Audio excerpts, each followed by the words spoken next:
Assalamualaikum warahmatullahi wabarakatuh. Nama saya Putri Fauja Bastiar dari kelas 12 Farmasi. Di sini saya akan mempresentasikan video kimia tentang asam basa dan pH di hari Senin tanggal 22 Februari 2021. Pertama, ada dasar teori. Salah satu reaksi kimia yang terjadi dalam suatu zat adalah reaksi asam basa antara larutan dengan berbagai indikator yang menimbulkan perubahan warna pada indikator sehingga dapat diidentifikasi suatu larutan tergolong larutan asam kuat, asam lemah, basa kuat, dan basa lemah atau larutan netral.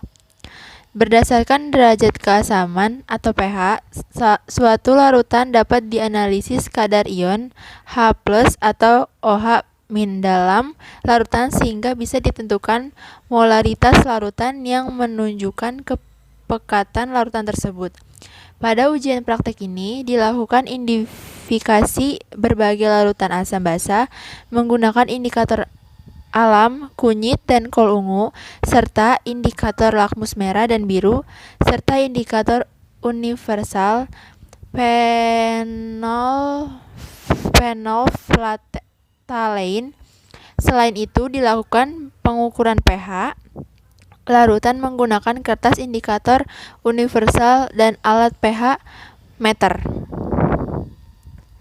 Alat dan bahannya ada plas tetes, pipet tetes, batang pengaduk, phenolphthalein, indikator universal, kertas lakmus, ekstrak kunyit, ekstrak kol, sampel larutan, ada asam asetat atau asam cuka, H2O atau Aquades, NaOH atau soda api, NaCl, asam klorida, NH4OH atau amonia.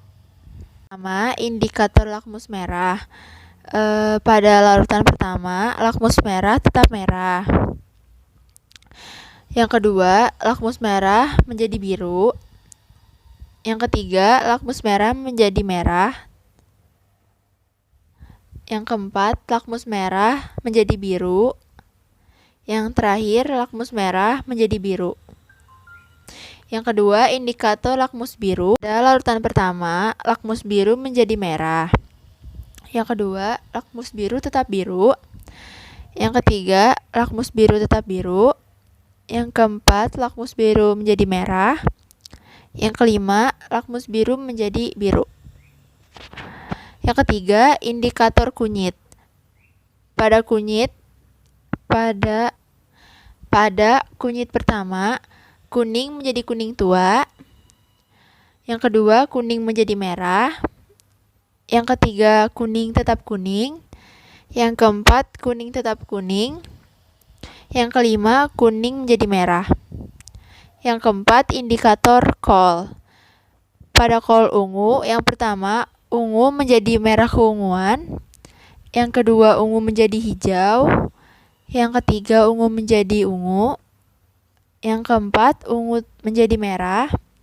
Yang kelima, ungu menjadi hijau. Indikator phenolphthalein. Yang pertama, tak berwarna tetap tak berwarna. Yang kedua, tak berwarna menjadi warna merah. Yang ketiga, tak berwarna menjadi merah. Yang keempat, tak berwarna menjadi tak berwarna. Yang kelima, tak berwarna tetap tak berwarna. Indikator universal. Yang pertama, pH 3. Yang kedua, pH 12. Yang ketiga, pH 7. Yang keempat, pH 1. Yang kelima, pH 1. Kesimpulan percobaannya, yaitu kesimpulannya adalah dari percobaan ini kita dapat membedakan sifat dari larutan satu dan larutan lainnya menurut indikator yang kita pakai. Soalnya yang pertama, jika diketahui data larutan sampel berikut, jodohkan atau buat garis penghubung nama senyawa berikut dengan larutan sampel berdasarkan pengamatan yang telah dilakukan. Jawabannya, sampel larutan pertama itu asam asetat atau asam cuka. Sampel larutan kedua NaH2O atau Aquades. Sampel larutan ketiga NaOH atau soda api. Sampel larutan keempat HCl atau asam klorida. Sampel larutan kelima NH4OH atau amonia. Soal yang kedua, jelaskan dengan teori asam basa mengapa larutan-larutan tersebut digolongkan ke dalam asam basa atau netral. Jawabannya yang pertama, CH3COOH sama dengan CH3COO ditambah H+. H2O sama dengan H+ ditambah OH-. Yang ketiga, NaOH sama dengan Na plus ditambah OH-. Yang keempat, HCl sama dengan H plus ditambah Cl-. Yang kelima, NH4OH sama dengan NH4 plus ditambah OH-. Soal yang ketiga, mengapa ekstrak kol ungu dapat berubah warnanya pada larutan asam basa?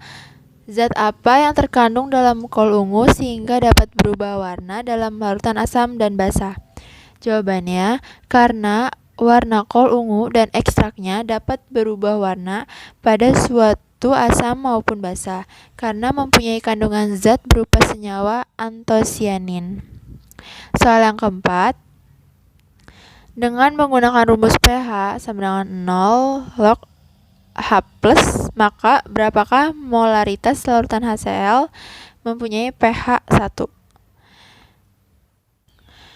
Jawabannya, pH sama dengan min log min pangkat 1 sama dengan log 10 pangkat min 1 sama dengan log pangkat min 1 dibagi 1 sama dengan 10 pangkat min 1. pH sama dengan M dikali valensi asam. 10 pangkat min 1 sama dengan M dikali 1. 10 pangkat min 1 dibagi 1 sama dengan 10 pangkat min 1 M. Jadi, molaritas pada HCl adalah sama dengan 10 pangkat min 1 M. Soal yang kelima, mengapa pH obat harus sesuai dengan pH tubuh? Apa yang akan terjadi jika pH obat tidak sesuai pH tubuh? Bagaimana cara mempertahankan pH obat? Jawabannya, pH obat harus sesuai dengan pH tubuh supaya kadar asam dan basa di dalam darah seimbang. Jadi, jika pH tidak sesuai dengan pH tubuh, maka akan berdampak bahaya pada tubuh. Soal yang keenam, apa manfaat mempelajari pH dalam kehidupan sehari-hari? Yaitu yang pertama, asam organik dalam asam sitrat terdapat dalam buah jeruk.